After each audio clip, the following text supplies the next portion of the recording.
Hello दोस्तों।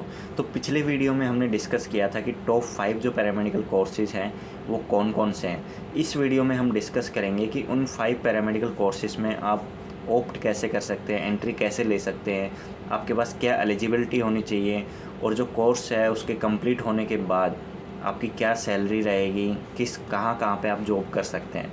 ठीक है, तो दोस्तों सबसे पहले हमने डिस्कस किया था बीएससी नर्सिंग के बारे में, जो कि 3 साल का कोर्स है आपका बीएससी नर्सिंग। आपको डिग्री मिलेगी। 12th में आपके पास मेडिकल साइंस होना चाहिए, ठीक है, जिसमें बायो एज ए सब्जेक्ट होना चाहिए। 3 साल का ड्यूरेशन है। 3 साल के बाद आप जॉब कर सकते हैं और उसमें आप नर्सिंग होम केयर में कर सकते हैं, कोई भी डायग्नोस्टिक में कर सकते हैं, या फिर किसी भी हॉस्पिटल में आप ज्वाइन कर सकते हैं। गवर्नमेंट हॉस्पिटल्स में भी आप ज्वाइन कर सकते हैं टेस्ट क्लियर करके। ठीक है दोस्तों, इसकी जो प्राइवेट सेक्टर की जो सैलरी रहती है वो 15 से 25 हज़ार के बीच में रहती है और गवर्नमेंट सेक्टर में इसकी सैलरी जो है वो 60 to 1 लाख के बीच में होती है। ठीक है, नेक्स्ट कोर्स है बीएससी इन रेडियोलॉजी। तो दोस्तों बीएससी इन रेडियोलॉजी टेक्नीशियन का कोर्स है। ये भी 3 साल का कोर्स है। इसमें भी आपको 12th विद साइंस होनी चाहिए, मेडिकल साइंस। 3 साल के बाद आप इसमें 6 मंथ का ट्रेनिंग होता है आपका। वो ट्रेनिंग कंप्लीट होने के बाद किसी भी डायग्नोस्टिक सेंटर में जहाँ पे एक्सरे, सीटी, एमआरआई, डेक्सा स्कैन या मेमोग्राफी, कोई भी इनमें से स्कैन हो तो उसमें आप ज्वाइन कर सकते हैं। डायग्नोस्टिक में भी कर सकते हैं, हॉस्पिटल में भी कर सकते हैं।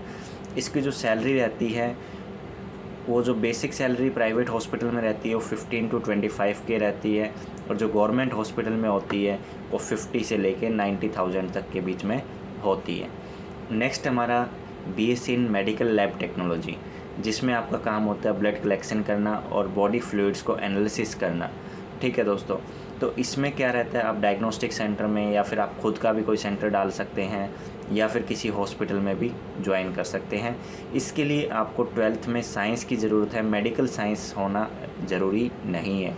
ठीक है, अगर कोई बच्चा साइंस का स्टूडेंट है तो वो इसको कर सकता है। मेडिकल साइंस, बायो की इसमें ज़रूरत नहीं है। कुछ इंस्टीट्यूट ऐसे भी हैं कि जो बिना साइंस के भी आर्ट्स या कॉमर्स से भी इस कोर्स को करवा देते हैं। जो कोर्स की ड्यूरेशन है वो 3 ईयर है। ठीक है दोस्तों, इसमें भी 6 मंथ की ट्रेनिंग होती है आपकी। ठीक है, नेक्स्ट जो है वो है बीएससी इन ओटी टेक्नीशियन।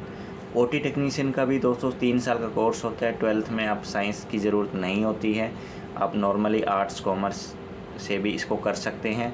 और इसमें आपका जो काम रहता है वो क्या रहता है कि सर्जरी के टाइम पे आपको जो सर्जन होते हैं उनकी हेल्प के लिए आपको जो भी इक्विपमेंट उनको देने होते हैं उन चीज़ों के बारे में आपको नॉलेज होनी चाहिए और सर्जरी के टाइम पे आपका पूरा ज़रूरत होता है।